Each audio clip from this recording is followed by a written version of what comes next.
Well, good day. We are doing our Bible reading from the Gospel of Mark, 6th chapter, part A, verses 1 to 29. And he went out from thence and came into his own country, and his disciples followed him. And when the Sabbath day was come, he began to teach in the synagogue, and many hearing him were astonished, saying, From whence hath this man these things? And what wisdom is this which is given unto him, that even such mighty works are wrought by his hands? Is not this the carpenter, the son of Mary, the brother of James and Joseph and Judah and Simon? And are not his sisters here with us? And they were offended at him. But Jesus said unto them, A prophet is not without honor, but in his own country, and among his own kin, and in his own house. And he could there do no mighty work, save that he laid his hands upon a few sick folk and healed them. And he marveled because of their unbelief. And he went round about the villages, teaching. And he called unto him the 12, and began to send them forth by two and two, and gave them power over unclean spirits, and commanded them that they should take nothing for their journey, save a staff only, no scrip, no bread, no money in their purse, but be shod with sandals, and not put on two coats. And he said unto them, In what place soever ye enter into an house, there abide till ye depart from that place.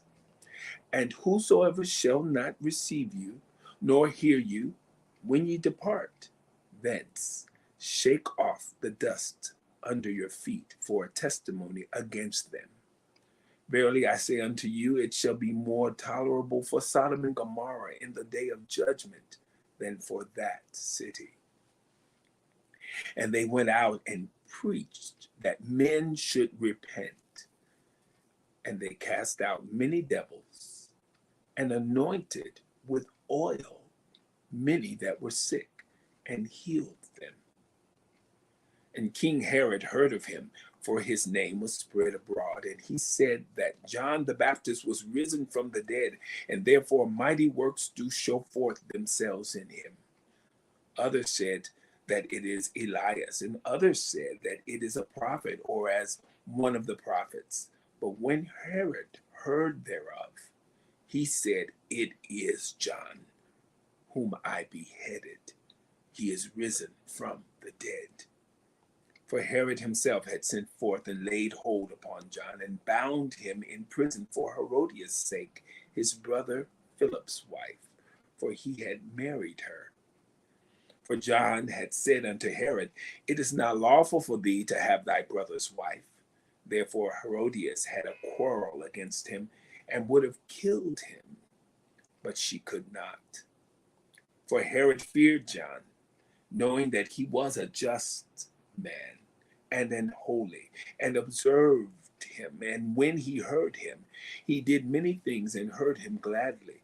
And when a convenient day was come, that Herod on his birthday made a supper to his lords, high captains, and chief estates of Galilee. And when the daughter of the said Herodias came in and danced and pleased Herod and them that sat with him, the king said unto the damsel, Ask of me whatsoever thou wilt, and I will give it thee. And he sware unto her, Whatsoever thou shalt ask of me, I will give it thee unto the half of my kingdom. And she went forth and said unto her mother, What shall I ask? And she said, The head of John the Baptist. And she came in straightway with haste unto the king, and asked, saying, I will that thou give me by and by in a charger the head of John the Baptist. And the king was exceeding sorry. Yet for his oath's sake, and for their sakes which sat with him, he would not reject her. And immediately the king sent an executioner, and commanded his head to be brought. And he went and beheaded him in the prison, and brought his head in a charger, and gave it to the damsel, and the damsel gave it to her mother. And when his disciples heard of it, they came and took up his corpse and laid it in a tomb. The Gospel of Mark, the 6th chapter, part A, verses 1 to 29. Have a wonderful day.